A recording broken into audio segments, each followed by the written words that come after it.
Welcome everyone to Tapes on Trial, where we dissect media and tell you if it deserves a reaping or not. I'm your favorite undead judge, the Reaper of the Tapes, and today we're going to revisit an interesting piece of TV. For those of you who are unaware of this special, it's known as Curse of Degrassi. Degrassi was known as a Canadian teen drama that always pushed the envelope, especially with what I'm about to talk about, so trigger warning. After the success of their previous Halloween special known as Degrassi of the Dead, the Degrassi team had decided to return to the roots of the previous seasons with Season 8's special. During the events of Seasons 3 and 4, we follow a character named Rick Murray who was emotionally and physically abused, as well as a physical abuser himself. So one day he got splattered with paint and feathered after winning his team a competition. This event resulted in him being pushed to the limit and shooting a classmate, as well as resulting in his own untimely death. That brings us to where we are now, which is 3 years after said event. For this review, I'm going to use my own copy of the episode in question, because this was how I originally viewed it, and later versions of it are in parts, as it tends to be labeled as a mini or a special, so in some cases it's not listed as part of Season 8. So let's get right into it. The story starts out with bossy Holly J running from something, and as she decides to arm herself with an instrument that she has no idea how to properly play. She encounters the shadowy figure that she describes as Rick Murray, who then grabs her, transitioning us into the opening, which isn't our usual upbeat opening. We are then introduced to our main characters of the episode, Jane, Sav, Anya, Mia, Danny, and Derek, as they're all wondering where Holly J is while they decorate for the harvest dance. Jane is more so worried about how the decorating is going because she wants to impress her boyfriend Spinner. So Derek goes off to find Holly J, which he does rather quickly. Derek berates Holly J, only for her to show her pure black eyes and choke him out. We then get Danny being an asshole to everyone, while Anya goes to find Sav. Jane gets a call from Spinner, who mentions that he doesn't want to celebrate Rick's death, which pisses off Jane, resulting in an abrupt hang-up. This is one of the things that pisses me off because of how Jane doesn't respect Spinner's decision, as Spinner feels responsible for everything that happened, which he partially is, so Jane should understand it.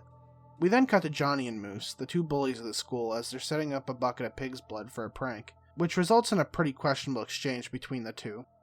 You're awesome. I love you, man. Look, brother way, not a sexy way. No, I loves the ladies. Spinner's trying to change his mind and go to the dance, but gets some pretty questionable text messages from someone who knows what Spinner did. Turns out that it's Rick in Holly J's body, as he possessed her by the use of his glasses. Rick promises that Spinner will learn his lesson. Anya finds Sav as he tries to scare her. Then Anya invites him to make out, which results in Sav pointing out the horror cliche that will most likely get them killed. Anya notices Holly J and questions her, to which makes Rick take over and point out how much he hates mouthy people, thus removing both Sav and Anya's mouths, suffocating them. Holly J enters the gym after making quick work of the two, only to be angrily greeted by Danny, Jane, and Mia. As this goes on, Rick's spirit begins to speak to them, reminiscing of the Whack Your Brain trivia show previously mentioned that left him painted and feathered. To which Danny realizes that Holly J has become possessed, and Jane realizes that Spinner might have been right all along in terms of celebrating on the anniversary. The two bullies who are still setting up their little prank decide that it's a great time to proceed and dump it on Holly J, but Rick has the perfect sense for things, and by using his ghost powers is able to stop the past from repeating by splattering the people in front with pig's blood. While everyone freaks out, Danny's lifted into the air and gets choked out, I guess? It's hard to tell what exactly happens here, but if choking him didn't kill him, then the drop surely did. Johnny and Moose decide it's time to run, but the possessed Holly J teleports to them and calls them out while making the scaffolding shake, making quick work of the two. I can't say they didn't deserve it, but karma gets you eventually. Jane and Mia hide behind a bookshelf until an unpossessed Holly J finds them, begging for help. She points out that Rick's spirit is trapped in the school, to which Mia asks why he doesn't just leave if his soul can possess people. And I wonder that too. It's never properly explained, and if the glasses can possess people just by holding them, then surely he can wear them and walk free. But alas, the way they cheat the concept of that is by saying he doesn't apparently know that he's dead. Spinner decides to finally show up after worrying about Jane's safety, as well as wanting to solidify his theory on Rick's return. While Spinner walks by, Rick apparently set up a nice little welcome message for him. Oddly though, he doesn't see it, but he does see the school doors open for him. Jane, Mia, and Holly J return to the catwalk and attempt to get Rick's glasses. I have no idea what they expected since the glasses instantly possess. I know they were trying to get the glasses outside to free Rick's soul, but it was never going to work. You don't need to know rocket science to understand possession. You have any better ideas? Yeah, let you two morons handle this and I'll split. See, Holly J's got the right idea about them. Jane becomes possessed and attempts to kill Mia and Holly J, only for Spinner to show up and give a big speech, apologizing for bullying Rick. Despite Rick abusing his ex-girlfriend in the past, but I guess they aren't going to mention that because apparently Rick is the only victim. Rick apologizes for hurting everyone involved, acknowledging his own death and apparently being able to move on to the afterlife. Everyone suddenly dies as the odd earthquake doesn't stop. But we then get an odd cut to everyone standing in a creepy circle as if the events of the entire episode didn't happen. Obviously it did happen though, because otherwise Spinner wouldn't be there. Nobody seems to remember anything except for Holly J, who mentions that the dance is cancelled in honor of Rick's memory. Holly J decides to put the glasses back into her locker. But ooh, spooky Rick hand grabs them at the last second, leaving for a spooky jump scare, as well as a confusing ending. Now, this is the part we've all been waiting for. Does this episode deserve a reaping and be sent to the afterlife? Or is this episode going to get a pass? Well, the story is good, but there are some problems with it like mentioned previously, mainly just common sense things. I like the attention to detail with the history of the show, which a lot of the later seasons lack.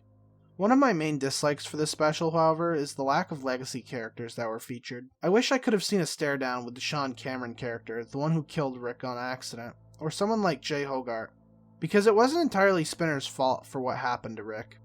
And I think both Spinner and Jay could have had a great moment. The best thing about this particular episode is the length of it. It leaves us wanting more, and while most of the time it's a bad thing to feel like the episode wasn't long enough, it didn't end up boring the viewer. For the cinematography and effects, I say it was a job well done. This special is one of the episodes that Stefan Brogan, who was known for playing the legacy character of Archie Snake Simpson, not only produced but wrote as well as directed, so big props to him as it looked great for a TV show, and had a unique flow that not all Halloween TV specials have, as well as making it a great throwback to earlier seasons. The effects worked well. While yes, there are a lot of flashing lights that may make epileptic people feel uneasy, it felt like a horror movie. Charlotte Arnold, the actress who played Holly J, has gone on record to state that out of all the episodes that she was a part of, this episode was her favorite. They truly made this feel like a Carrie-inspired special, and even had to point out that it was pig's blood being used.